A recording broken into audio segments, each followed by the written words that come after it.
Voilà, donc on commence par le premier exposé de Sylvain Brochard.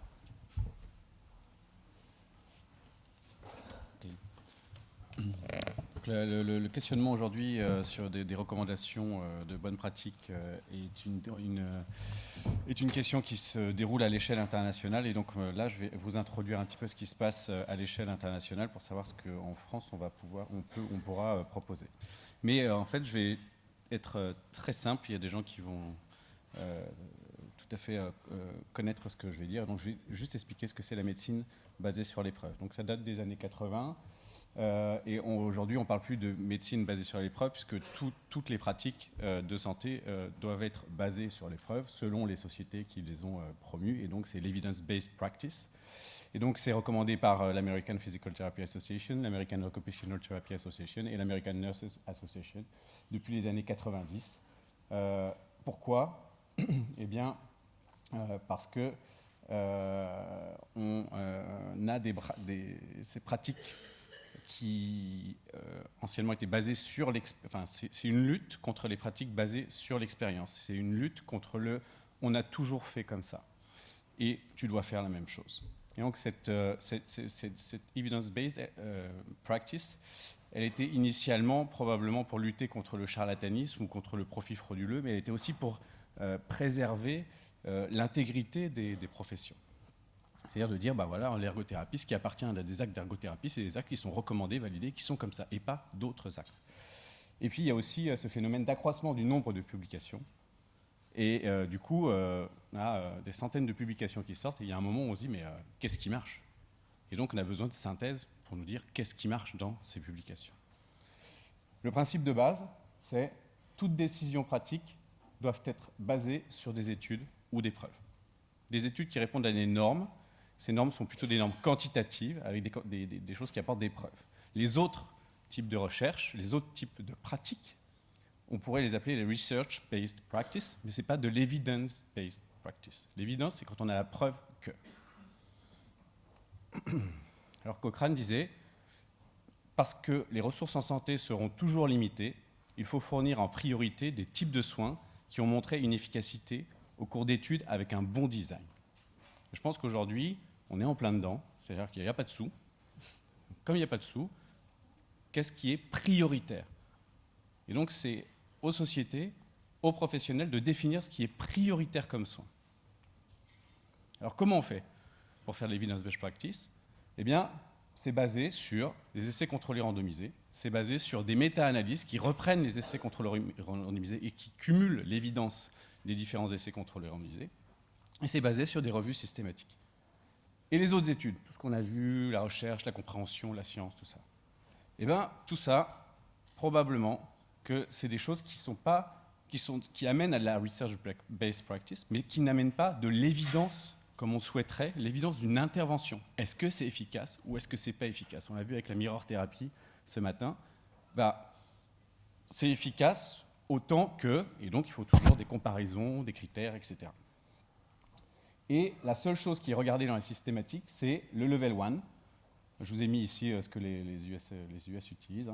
Et donc, on regarde que les essais contrôlés randomisés.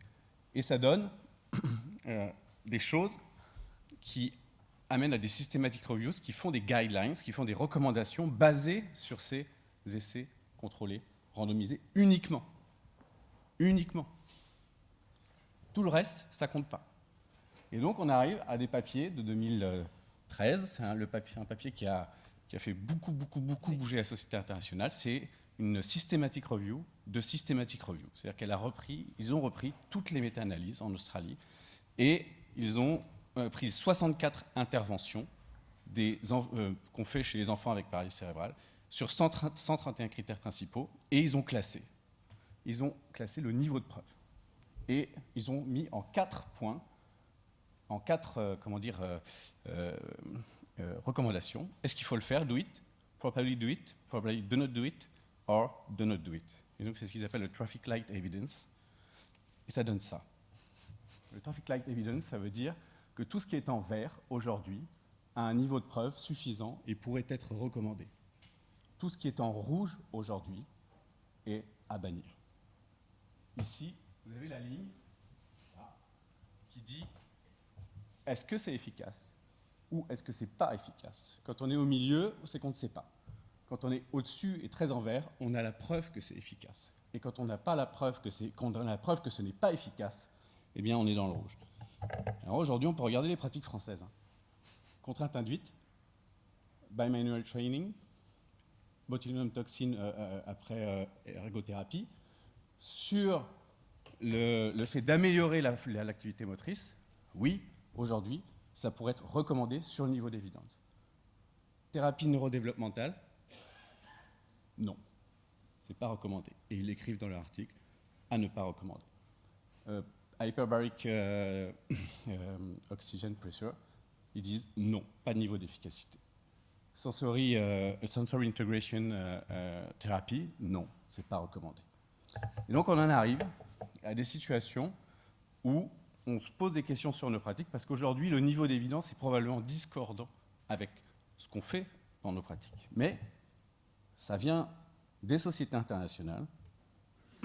Et donc, du coup, c'est ce qui va probablement arriver très rapidement chez nous. Et donc, dans une démarche de BM, aujourd'hui, un clinicien, quel qu'il soit, de BP, pardon, un clinicien, quel qu'il soit, doit se poser la question, doit intégrer dans sa décision clinique 3 éléments, et après j'arrêterai là. L'expérience clinique du praticien, les meilleures données actuelles et les préférences du patient. Mais il est évident que les systèmes de santé vont aller regarder les données actuelles de preuve pour des questions financières.